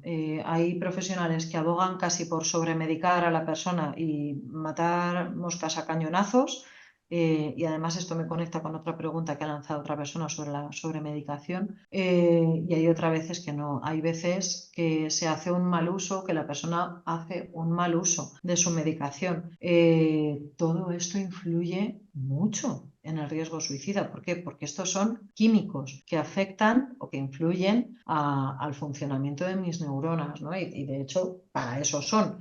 Pero como lo son otras drogas, ¿no? Como lo es el alcohol o como lo es aquí en España el consumo de Monsters energéticos, Burn y Red Bull y todo este tipo de bebidas energéticas producen cambios en mi cuerpo y por tanto me están influyendo a la hora de tomar decisiones. Entonces, los fármacos claro que influyen, pero si se utilizan bien son un factor de prevención, si se utilizan mal son un factor de riesgo, ¿no? Una cosa que nos suelen preguntar mucho, sobre todo con los antidepresivos, es que cuando uno empieza a tomarlos, que tenga cuidado porque he leído en el prospecto que tiene efectos suicidas. Y la gente que tiene, que claro, que tú estás en una situación de vulnerabilidad, que te han prescrito este tipo de fármacos, que lees el papelito y dices, Dios mío, ¿pero qué me estoy tomando? No me lo voy a tomar. No estás tomando una pastilla que te implante en la cabeza la idea del suicidio. No, eso es una cosa mía que yo barruntaré, que decimos aquí, que yo ya le daré vueltas a esa idea o no. Pero el fármaco no te implementa esa idea.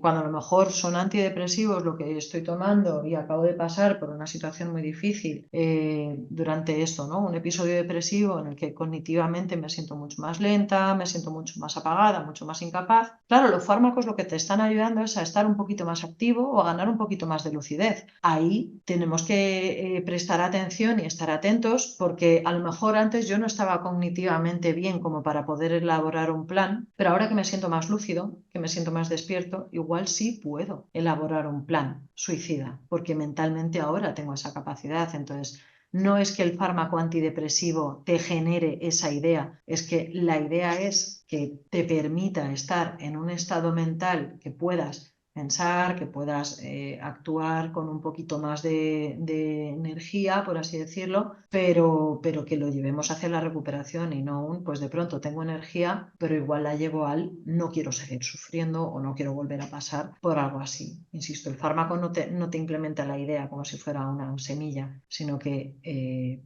digamos, como modifica tu estado mental, puede ir por estos derroteros, pero no significa que vaya a hacerlo, ¿no? Es que siempre hay algo un poco más y estos disclaimers, pues de pronto pueden crear no solo confusión, sino mucho temor. Y hay dos cosas que pasan. Bueno, es confuso para muchas personas cuando se habla de afectan no a los mayores de 40. Si tienes mayor de 40, te tienes que sentir cómodo, solo a los menores de 40. ¿Y qué pasa con estas poblaciones jóvenes, no? Entonces entra la desconfianza. Por otra parte, también, por estos miedos o por un poco de autonegligencia, de pronto hay personas que dejan de tomarse los fármacos Ujú. y entonces vienen brotes psicóticos y vienen crisis y justamente vienen experiencias suicidas, ¿no? Claro, por eso mismo, ¿no? Porque los psicofármacos están modificando la química del cerebro y si yo se lo quito, eso va a tener como un efecto rebote. Si yo estoy tomando una serie de fármacos, a lo mejor para dejar de escuchar voces y me los quito de golpe, además de manera unilateral o no lo comunico o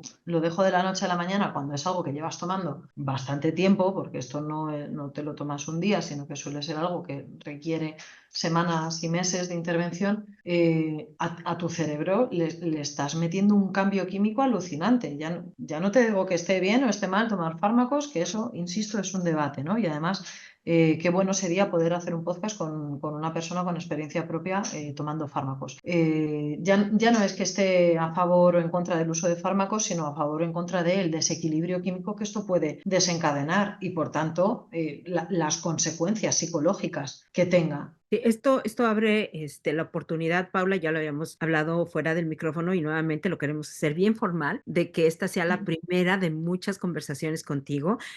Ahorita tomando nota, me encantaría que pudiéramos, abordar posteriormente uno sobre hablar sobre fármacos y terapia, porque el medicamento sin terapia definitivamente no es la solución, ¿no? O sea, el fármaco solamente puede contribuir de una manera, pero no te soluciona todo este contexto y este bagaje que existe, que hay que explorar, que hay que atender y que hay que cuidar muchísimo. Esto sería uno para una otra, una próxima invitación contigo. Y hay Genial. otra que también, escuchándote, me encantaría que pudiéramos abordar, que sería sobre quién cuida al que cuida o cómo podemos cuidar a los cuidadores, porque es parte de una de los cuestionamientos que nos expresaron en la comunidad y aquí tenemos testimonios súper importantes que nos gustaría compartir contigo. Pero mira, para dar cauce a la emisión de hoy, ya hablamos de la prevención, ya hablamos de señales, ya hablamos de nuestra empatía, nuestra incidencia, pero ¿qué podemos hacer para acompañar a una persona que está pasando por un proceso de duelo a causa del suicidio? Tarea muy difícil, pero que paradójicamente también puede ser un trabajo muy bonito. Me explico. Acompañar en el dolor no es fácil. Acompañar en el dolor por la pérdida no es fácil y acompañar en el dolor de una pérdida por suicidio es una tarea muy complicada, muy compleja. Lo primero, como con todo, ¿no? El acercarse siempre con respeto, pero acercarse, porque lo que transmiten muchos supervivientes, ¿no? Que son aquellos que quedan después de un suicidio, mucho de lo que transmiten los supervivientes del suicidio de un ser querido es que de pronto se vieron solos por esta incomodidad que genera hablar del dolor ajeno. Genera mucha incomodidad, por ejemplo, y la persona, por ejemplo, que escribió el prólogo de mi libro es superviviente del suicidio de su hija. Ellos transmiten que a la gente le cuesta acercarse y le cuesta hablar de cómo estás, le cuesta hablar de qué necesitas, le cuesta hablar y mencionar en voz alta el nombre de la persona querida, porque eso me está conectando con mi dolor. Si yo te pregunto cómo estás tú, internamente yo también me estoy preguntando, que me importan las cosas que te afectan, ¿no? Yo no voy a preguntárselo a la primera persona que le pregunte, que vea por la calle, se lo voy a preguntar a la persona que sé que está atravesando esta situación dolorosa y que me importa. Entonces, acercarme de una manera respetuosa, pero acercarme teniendo en cuenta lo que puede necesitar la otra persona. La otra, el doliente, ¿no?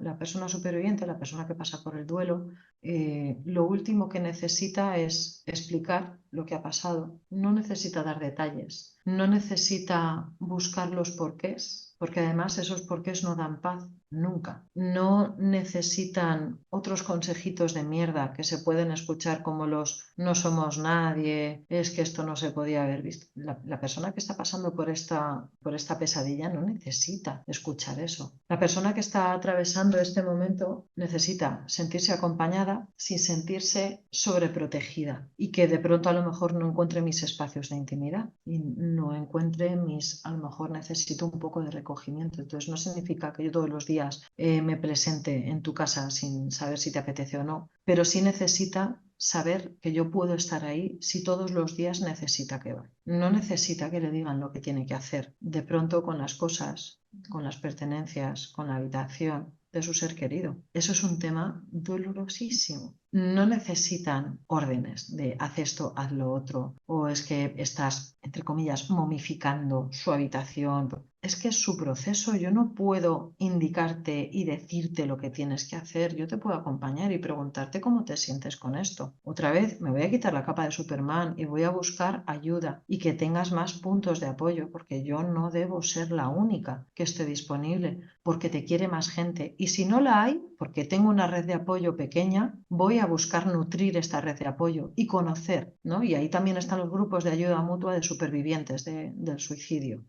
Voy a buscar nutrir esta red de apoyo, voy a buscar ayuda profesional, voy a buscar también, y existen libros maravillosos de supervivientes, porque necesito sentir que no soy la única y necesito sentir que el dolor que tengo hoy no va a ser así hasta el final de mis días, porque entonces este dolor pone en riesgo suicida a la persona superviviente. Entonces, por supuesto, la persona que ha perdido a alguien por suicidio no se va a olvidar de ella. ¿Cómo voy a olvidarme de mi hija? Ni 20 ni 40 años después voy a olvidarla. Si es que no se trata de superarlo y olvidarlo, por supuesto, pero ¿cómo se le puede pedir semejante bestialidad a una persona? Se trata, o el duelo, digamos, ¿no? Que tiene pequeños objetivos. El duelo tiene el objetivo de que la persona pueda colocar a su ser querido en un lugar donde pueda relacionarse con ella, y es inevitable que quiera relacionarse en su fuero interno, en su cumpleaños, en las navidades, en las vacaciones, en los eventos especiales. Claro que se va a preguntar cómo lo viviría si estuviera aquí. Entonces, no se trata de que no pienses en ello, sino de que lo pienses, pero eso no paralice tu vida. La persona va a necesitar hablar de su familiar o de su ser querido, y es bueno, es maravilloso. No se trata de esconde todas las fotos, no hables de ella o no. No, al revés, es un, oye, ¿quieres que hablemos de ello? Podemos y debemos, porque ya no está, pero sigue siendo importante para nosotros. Y acompañar la pérdida implica esto, ¿no? El acompañar respetuosamente él sigue aquí y no necesitas preguntarte por qué, por qué, por qué, o el montón de ISIS que esos matan, ¿no? El y si hubiera hecho, y si. No necesitas eso, necesitas colocar a tu ser querido en un sitio donde puedas relacionarte con ello, pero que ello no pare tu vida para siempre, porque cuando sucede una pérdida por suicidio, la gente cercana siente que mi vida se paró en seco y ahí se quedó. Y ahí retomamos, ¿no? Claro que tu vida se ha parado, es que es traumático, es que los profesionales comparan esto con sobrevivir a un campo de concentración, lo doloroso que es perder a alguien por este motivo. Claro que te has roto, pero eso no significa que no vayas a poder reconstruir desde la pérdida, ¿no? Y ahí, insisto, tienen un papel crucial los grupos de ayuda mutua, porque los profesionales, los allegados de los supervivientes, podemos dar compañía, pero relacionarte con personas que han pasado por lo mismo que tú son un pequeño bálsamo para tanto dolor, ¿no? A veces incluso de esta pérdida surge la energía y conozco a varios padres y madres que a raíz de la pérdida de sus hijos han cogido ese dolor y han dicho, pues yo tengo que hacer que esto no lo sufran otros padres, y llevan a cabo grupos de ayuda mutua, llevan a cabo charlas en institutos, llevan a cabo campañas de visibilización, y dices, tu dolor no te lo va a quitar nadie, pero tu dolor puede ser energía, ¿no? Hay un libro muy bonito que se llama Te nombro, de Dolores, que perdió a su hija por suicidio, y al final del libro ella menciona, de cara a su grupo de ayuda mutua de padres supervivientes de suicidio, decía, ojalá nunca os hubiera conocido, pero qué bueno que os conozco porque nos acompañamos en el dolor y no estoy sola. Pues esto es un poco lo que transmitimos, ¿no? El ojalá no me necesitaras en este caso, pero estoy para lo que necesites. Claro, qué fuerte, porque nosotros, como lo mencionamos al inicio del podcast, tenemos la experiencia frente a personas con experiencia suicida, nos tiene aquí, y lo que podemos decirles es que tengo varios pensamientos que estaba anotando conforme te escuchaba, Paula. Me queda claro que hablar del suicidio es importante, pero hay que saber hablarlo, el qué y el cómo, pero también preguntar sobre el suicidio. Necesitamos agudizar nuevamente nuestra empatía, porque preguntar detalles pueden ser dagas para la persona para el doliente, para la persona que se encuentra en este proceso de pérdida, ¿no? Y compartir con nuestra comunidad, con aquellos que se encuentran desgraciadamente en estos momentos, decirles que el proceso será lo que tenga que ser, porque también se sobrepromete de va a pasar pronto, y pasan los años y no observan grandes cambios. El proceso de recuperación, el proceso de entendimiento, el proceso de sobrevivir a esto es un proceso muy personal y va a tomar lo que va a tomar. Y nuevamente les quiero decir algo con lo que yo me quedo. Hablaste de este gran mensaje que nos da la experiencia, por más dolorosa que sea, y si de algo puede servir algún comentario de mi parte, como antes lo mencioné al inicio de este podcast, esta experiencia a mí me ha dejado una frase que mantengo permanentemente, que es, ¿cuál es mi para qué de esta experiencia? ¿Cuál es mi para qué? Y ha sido, tu dolor es tu fuerza, tu dolor es tu fuerza, y tu dolor es la fuerza que te conecta con nosotros, es la fuerza que agudiza tu empatía, y es la fuerza que es parte de este motor que ha hecho vivir y mantiene presente este proyecto tan importante y tan del corazón para nosotros como lo es mentalmente. Entonces, lo digo con todo el corazón a las personas que estén pasando en este momento un gran duelo. Habemos muchos que podemos entenderlos y hay luz afuera, hay luz adentro. Toquemos esas puertas de búsqueda de ayuda y de esperanza, porque si en algún momento la esperanza no se ha encontrado, estos podcasts, estos especialistas, estos textos nos hablan perfectamente de que sí se puede prevenir el suicidio. Quiero leer un poco lo que en la portada de tu texto, Paula, dices, y me gusta tanto porque dices así: todos podemos salvar vidas a nuestro alrededor, independientemente de nuestra formación o relación. Tú puedes ser el cambio y prevenir el suicidio. Con estas palabras nos despedimos y te agradecemos nuevamente, Paula, por tu participación, por tu importante información. Gracias a ti que nos escuchas. Gracias por ser parte de nuestra comunidad. Gracias, Paula. Muchas gracias a vosotras por la oportunidad y gracias a quien esté al otro lado por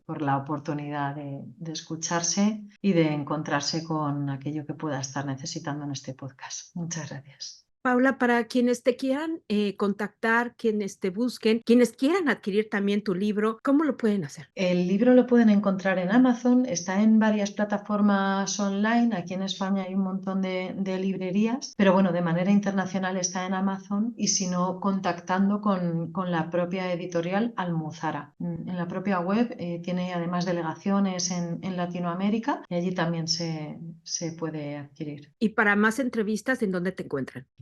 Yo soy fácil de encontrar en LinkedIn, además es una herramienta que pienso que es súper potente, sobre todo para los profesionales que nos dedicamos a esto, pero bueno, en Instagram también estoy ahí haciendo mi pequeño granito de arena, que es pau.psico en Instagram. Muchas gracias y muchas gracias nuevamente, Paula. Mil gracias. Y gracias a ti que nos estás escuchando, porque juntos podemos contribuir en hacer de la salud mental una prioridad. Gracias.